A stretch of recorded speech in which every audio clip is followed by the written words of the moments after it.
Hello, listeners, and welcome back to the Je Mama podcast, where we talk about all things pregnancy, postpartum, motherhood, tips and tricks, and more from a Senegalese American perspective. I'm your host, Aissatou Gise, and in today's episode, I'm going to be talking about inducing labor, old wives' tales. So what are old wives' tales? These are things that people have sworn up and down can trigger labor. So if you are in week 36, 37, 38 of pregnancy, maybe not 36, that's a bit early, but if you are at the tail end of pregnancy and it's just not coming naturally, these are things that have been said to trigger labor and get you across that finish line. So in today's episode, I'm going to be telling you what some of those old wives' tales are, if I've tried them, and if they work for me. Let's get started. Wait a minute. Before we get started, let me tell you guys that I am not a doctor, and this is not medical advice. These are things that I'm just talking about from my experience. I have to give that disclaimer because somebody's going to come out here and say, you told me if I did this, it would work. No, this is just my experience. Talk to your healthcare provider if you have any questions around how you can trigger labor, which they're not really going to tell you what you can and cannot do. They're just going to give you medical advice, and most of it is to wait for labor to start, or they're going to induce you. Anyways, if you are interested, keep watching for some of the things that are said to have triggered labor for people in the past. So the first one that we have is okra water. So this is basically where you take fresh okra, you cut off the tops, you can chop them up if you would like, but you get a big water bottle, fill it up with water, and put the okra in there, and then you put it in the fridge overnight, and then the next morning you drain it and you drink that water. The claims here is that it can actually make labor go faster. So it's not necessarily an induction method, but it is a way to make labor go faster, and for when that baby is coming out, for it to just slip right out. Isn't that wonderful? It's not backed by science. That's just what they're saying on the streets.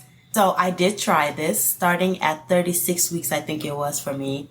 I was drinking the okra water pretty much every single day, and I was nervous about the taste and the texture. Nobody wants to drink slimy water, but surprisingly, it wasn't that bad. And what I did was I wasn't sipping on it. I would literally get my big jug, do the whole filling it up, put it in the fridge overnight, drain it the next day, and then I would pour one big glass, stand there, brace myself, and just drink and just chug it away. And then I would drink regular water throughout the day. So I did that starting at 36 weeks. I think it worked because I didn't have a long pushing period. When it was time to push, within 10 minutes, my baby was there. But that I can't attribute that to just the okra water. But I can't say that it didn't work. I can't say that it did. All I know is that I tried it and my baby came right out. So do with that information what you will. The next tale is dates. So starting at 36 weeks, yes, 36 weeks they say, eating 6 to 7 dates per day is known on the street to help you kick off labor. So the research behind this is because dates has an oxytocin-like effect on the body, which can increase sensitivity to the uterus. So basically the uterus is what needs to go into hard drive for you to go into labor and deliver your baby. Those contractions, oxytocin is what helps the uterus make those contractions, and basically eating dates starting at 36 weeks onward can kind of help stimulate those uterine contractions.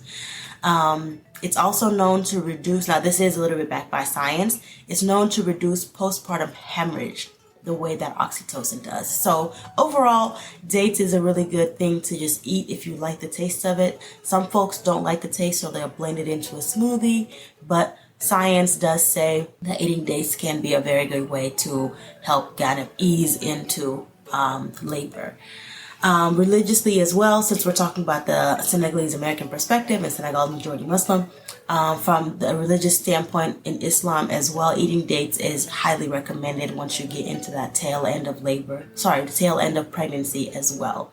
It's also recommended to take a little bit of a date, chew it up until it's very mushy, and then to put it on the roof of the baby's mouth when they're first born. But I tried to do that and I was discouraged against it. But that is something that is a thing out there. So if you do the research and you find out that you want to do that, definitely encourage you to make that decision once you've done the proper research. As far as the dates, I did try this. I love dates, so it was a no-brainer for me to get to that point in my pregnancy where I could be eating 6 or 7 a day. And I didn't go into labor spontaneously, so I don't think any of these things actually worked, if I'm being honest. But it was a nice thing to do. It has a lot of health benefits. Maybe I'll put it somewhere here if I end up feeling like it. But otherwise, I mean, dates are backed by science as a good thing to eat starting at 36 weeks of pregnancy. The next wives' tale is red raspberry leaf tea. So they're saying that drinking copious amounts of red raspberry leaf tea, more than 4 cups of 250 milliliters a day, is said to trigger contractions. I did not try this. So I can't speak from experience, but that is another wives' tale that they're saying. If you drink red raspberry leaf tea at the end of your pregnancy, you could go into labor. Well, you could trigger contractions, which is what causes you to go into labor. So it's a sequence. The next one, which is probably going to be the most recommended by any medical professional, is walking. Good old movement. So this is tried and true for a lot of people. It may not start labor per se, but it can definitely help progress labor. So once you do get to that point where you start having contractions and your body starts going into labor, the best thing that you can do is keep moving. You want to make sure that you are shifting your hips as much as possible, because that's what's going to help the baby fall into position. That's what's going to keep the pressure on your cervix so that it can dilate and soften and ripen and all those things. So movement is a good thing, and that's why a lot of doctors will just recommend that you take walks towards the end of your pregnancy if you are able to. If you get to a point where you can't walk because it hurts too much or you're just unable, you can simulate the swaying of the hips by sitting on an exercise ball and swaying from left to right, circular motions, all of those things. You just want to make sure that you're not staying still, because that's not going to help progress labor any. So you want to make sure you keep moving, whether it's walking, exercise ball, requesting a peanut from your care team once you go into the hospital. There's a lot of different ways that you can keep moving, even if you have the epidural. So make sure you talk to your provider about how you can continue to progress labor, and make sure that you get that baby out of there as soon as possible, because that's what you want, is your bundle of joy in your arms in the healthiest, safest manner, but also in a quick manner. Nobody wants to be in labor for 4 or 5 days. This next one is some people's favorite method because it's a 2-for-1. You can kill 2 birds with 1 stone, and it is sex. Yes, child, they're saying having sex can either push you into labor or, I don't know. Let me just read my notes. So they're saying that semen contains prostaglandins, I think that's how you say it. And this is a hormone that can help ripen, which is what you need to happen to the cervix. It can help ripen the cervix. And this could possibly lead to contractions. So similarly, they say an orgasm releases the hormone oxytocin. That is what stimulates the muscle of the uterus to contract. So basically, there's your uterus. It needs to contract. And that contraction is what pushes the baby down and gets it out. So all in all, having sex is said to trigger contractions and help push you into labor. Now I just want to say here that it might be the last thing on your mind when you're so close to having a baby to think about having sex. Like it literally might be the last thing on your mind. But some people, they still have a high sex drive, and so this kind of works for them. And other people, it's enough for them to have sex without thinking about the joy of it, just because they just want to get over that finish line that badly. I don't know. I don't know what to say about this one. Yeah, if you feel like having sex, go ahead and have sex. It could just be a 2-for-1 deal. Buy one, get one. I don't know. The next one that I have is nipple stimulation. You could couple that with the having sex one. Anyways, this may trigger contractions. So Actually, in my research, when I was in the middle of trying to push the baby out, like just get the baby out of me, I did look up what nipple stimulation could do. And basically, it's those contractions again. And it wasn't until after I gave birth that I realized how true this was.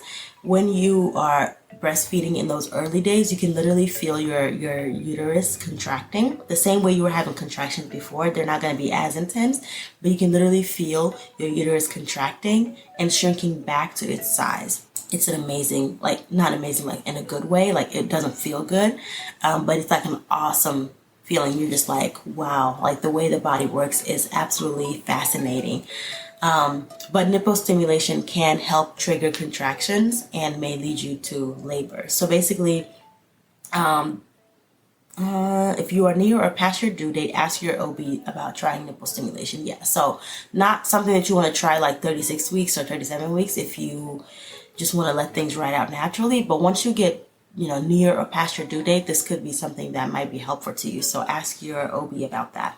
The way that you do it is you can use a milk pumper, so manual or electric, or like I was mentioning, via sex. You can kill two birds with one stone.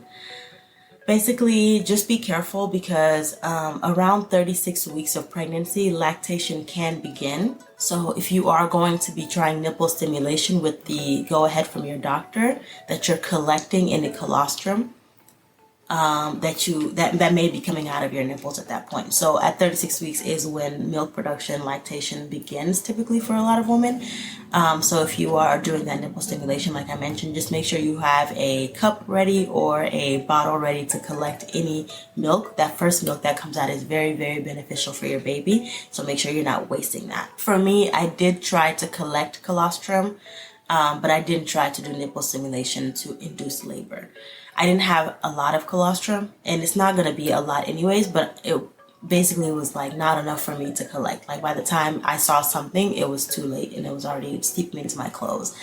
Sorry if that's TMI, but that's what this podcast is. So, yep, I did try nipple stimulation for colostrum collection, but not for inducing labor. The next wives' tale that we have is spicy foods. So it is believed that feasting on pad thai or chicken wings smothered in suicide sauce, where did I get these notes from, may fire up your digestive system and bowels and consequently your uterus. This sounds like a recipe for disaster. I'm not gonna lie. It just sounds really uncomfortable. So basically you wanna give yourself the shits so that your uterus will react and contract. I don't think that's a good idea. If you naturally like spicy foods, then go ahead. But for many pregnant women, heartburn is a big, big, big problem. So spicy foods and heartburn might not be a good idea. So I don't know. Use your discretion on this one. I didn't try it because I did have bad heartburn. So I didn't really need to add anything else on top of that. The next one that we have is castor oil. This is similar to the spicy foods route. Basically, you want to upset your stomach to the point of no return so that your uterus will just revolt. My notes say this unpleasant tasting vegetable oil is essentially a laxative. Y'all, the last thing you need while you're pregnant is to have the runs. Oh my God. So it says, when taken orally, you can try this. Whatever. I'm not going to talk about disguising the flavor because I don't think anybody should try this. And let me know that you want to. But it can cause cramping in the intestines, which surround the uterus during the latter stages of pregnancy. This is supposed to lead to uterine muscle spasms and labor. So basically, like I said, you want to give yourself the runs and have a shit fest. And that is supposed to kick you into labor. Oh my God. I mean, hey, to each his own. But I do have to mention for castor oil the side effects. So this is not recommended for first-time moms. This is not recommended for 36, 37, 38 weeks. This is like last-ditch effort. If you are 41 weeks, labor is not starting naturally for you, and you get the sign-off from your OB. I don't know that any OB would sign up to this, but this is not something that you try first. This is like last effort. You're getting real desperate if you're trying castor oil because the side effects include severe cramps, dehydration, and diarrhea. Like, I'm telling you, the latter stages of pregnancy are so uncomfortable by themselves. The last thing you need is to add diarrhea and cramping and dehydration on top of that. It's not even healthy for the baby. So I don't know. Don't go overboard. Ask your doctor. Talk to someone that you trust who is a medical professional who knows your medical history before you go down this path, because it might be the path of no return. Like once you kick this off, it might be that your baby's coming and you're just going to have a horrible experience because you're dealing with labor and all these other uncomfortable symptoms. Whew. Don't do that to yourself. And finally, what I have here is acupressure. So acupressure is a form of touch therapy used in Chinese medicine. The therapist targets specific pressure points on the mother's body, causing the baby to descend, press into the pelvis, thereby rightening and dilating it and initiating contractions. There are some that are directly designed to directly stimulate contractions, and it can also promote relaxation and relieve tension during labor. So this is kind of another 2-for-1 deal as well, where you're getting a massage that can also help kick you into labor. I didn't try this, but I mean, any type of massaging, maybe I did, because I mean, I got my feet rubbed every day. That was nice. Maybe I should get pregnant again. But I got my feet rubbed every day, got back massages. So, I mean, you know, maybe it wasn't the way that acupressure is done typically, but any type of massaging, any type of just body pain relief and relaxation is going to be good for mama and baby towards the end of pregnancy, throughout all of pregnancy, but especially towards the end of pregnancy when your whole body is aching and all you need is some relief. So acupressure is definitely something that you can talk to your doctor about, make sure it's safe for you, and if it is, go ahead. So for me personally, I was induced at 38 weeks and 1 day, so I didn't get far enough to try any of these measures really outside of the dates, the okra water, the acupressure / massage. I was not that desperate. I mean, I was pretty desperate, I'm not gonna lie to you. But I was not that desperate to the point where I was willing to try anything that wasn't signed off by my OB or that would just cause me extreme discomfort just for the sake of having my baby. What was another week if I waited 38 weeks? What was another day if I waited all those days? So thankfully, I had a healthy baby girl through induction method, but hopefully, with my next baby, inshallah, whatever that is, I can try some of these methods or just go into spontaneous labor where I don't have to get induced and I can attribute it maybe to walking a lot or something like that. But either way, healthy mom, healthy baby is the goal, so it doesn't really matter.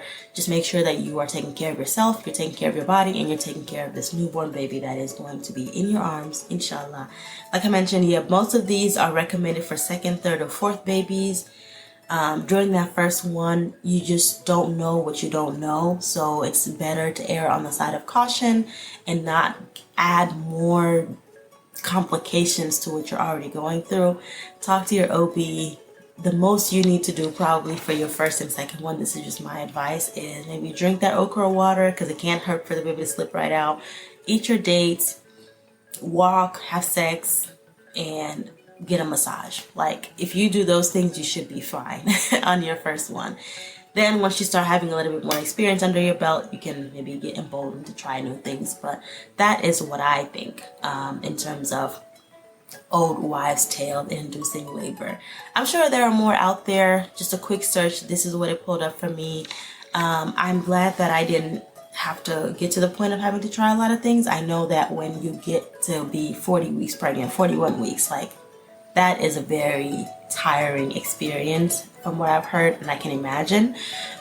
So I could see why folks try different things. I would love to hear from Senegalese people out there if you tried anything that was specifically African, or like not even just Senegalese people, but any Africans, if you tried any labor inducing methods that maybe weren't mentioned in this episode or are very specific to the African culture. I would love to hear about that as well. And I think that's all I have for you today. I really wanted to just come on here and talk about these because I think they're so interesting. when you get to that point in pregnancy, all you can think about is the end of pregnancy, the end of pregnancy. So thank you guys for bearing with me as I talked about my experience, as I talked about these old wives' tales. And if you have any other suggestions, recommendations, if you are an OB out there and you heard me say something that's like, no, no, no, don't do that, also feel free to let us know. We are a community, so let's share the information where we can. And I will see you guys in the next episode.